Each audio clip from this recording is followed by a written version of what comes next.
Hello, my name's John Macrae Brown. I'm the head gardener here at Chilworth Manor. On behalf of everyone here, I'd like to welcome you to what would have been our 12th year of opening for the NGS. Sadly, of course, we can't have visitors here, but we do hope that you enjoy our virtual tour and get some sense of the wonderful space and the tranquility of the gardens. Now, Chilworth Manor has been in one form or another in existence for nearly 1,000 years now. We know that because it's originally recorded in the Domesday Book as belonging to a Saxon gentleman by the name of Alwyn. Subsequently, of course, over the centuries, there have been many other occupiers of the house, but there are a few notables that are worth mentioning. One is the cell of Augustinian monks who lived here from the 12th century onwards and had a cell or a monastery on the site.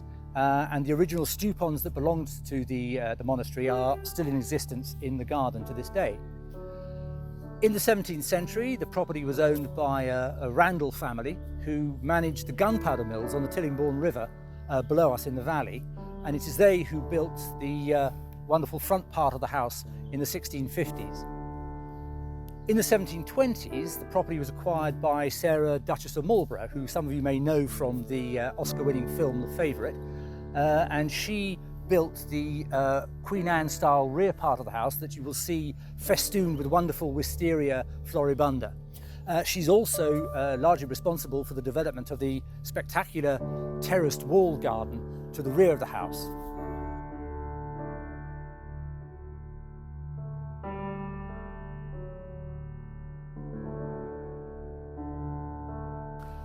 One of the great things about working in the garden has been the fact that it's developed over the years quite organically, which is to say that it's never really been laid out as according to any design plan or any kind of planting plan. However, the one exception to that is the Japanese garden behind me, which was introduced as a way to bring a different focal point, a different kind of structure and different type of planting into the garden. And as you can see, it's planted with a variety of very brightly coloured azaleas, with acers on the lawn, with roundly clipped enkianthus that produce their beautiful little white bell-shaped flowers in late spring and early summer, all topped off by a magnificent cloud-pruned white pine, Japanese white pine, which is, I believe, over 100 years old. Interestingly, the garden is built right next to what was one of the original monastic stew ponds from the 13th century. And the Japanese garden is quite nicely linked into the pond by these wonderful granite stepping stones. We're blessed in this garden also for having inherited a great woodland planting, both within the garden and in the field outside, and indeed up on the top of the ridge of the North Downs behind us.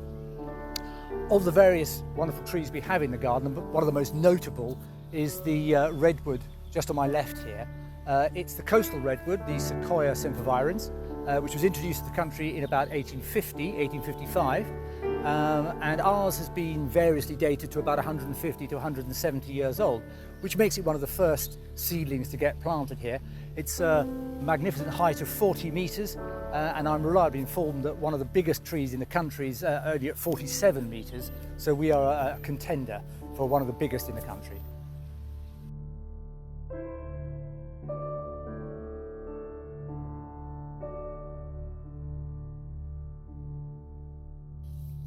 Probably the most notable occupant of Chilworth Manor in recent history, certainly, and for us the most resonant was Lady Daphne and her husband Sir Lionel, who lived here from 1946 until her death in 2004, just a couple of months short of her 100th birthday. As many of you will probably know, Lady Heald was the chairwoman of the National Garden Scheme for nearly 30 years, and amongst the great many charitable works that she did, she obviously opened the gardens. Now, a focal point when she opened the gardens was this wonderful and dramatic herbaceous border behind me, 3 metres deep, that started here beneath the southern wall of the walled garden, around the corner, past the magnificent sprawling Judas tree, which is now full of beautiful flower, and up about 3/4 of the length of the walled garden, 30-40 metres to the top, jam-packed with perennial planting. Now, we've kept a section of her border in her memory, and is now affectionately known as the Lady Heald's border. Some of the planting within the border is original from the time, but we've obviously added to it and tried to recreate something of the spirit of the planting that Lady Heald would have had here. We've introduced some box topiary to give it a good structure in the winter when everything dies down. As you can see, there's a kind of eruption of alliums going on behind me, but we have a wonderful mixed planting of brightly coloured peonies, of phlox, of Alchemilla mollis, of hellebore, of heuchera, all backed by the wonderful Wisteria floribunda draping the walls behind me.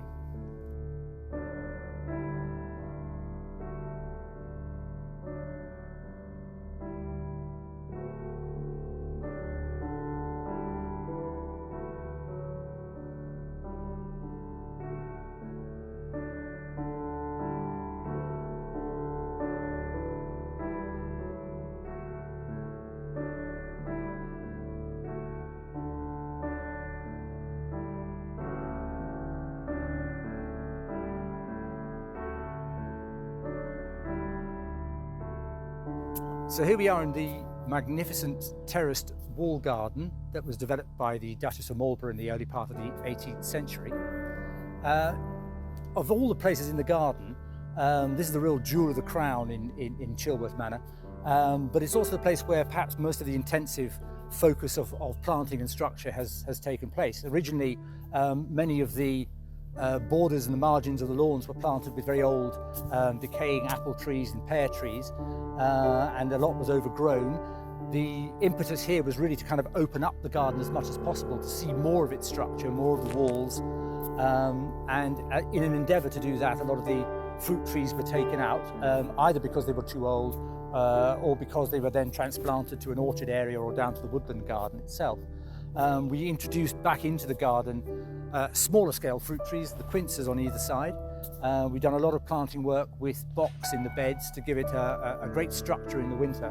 In fact, when everything dies down in the winter and the beds are cleared out, it has almost an Italianate feel with the box balls and the fastigiate yew in the background as well.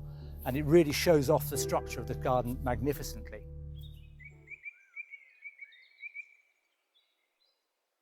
Thank you so much for taking part in this virtual tour, and hope to see you when it's possible to open the garden again.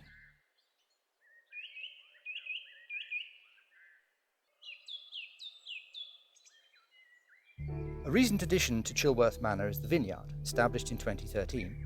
To help raise money for the NGS charities at this difficult time, the Vineyard and a matching donor will give £7 to the NGS for every bottle of our 2019 rosé sold to NGS supporters. For more details, please see the NGS website.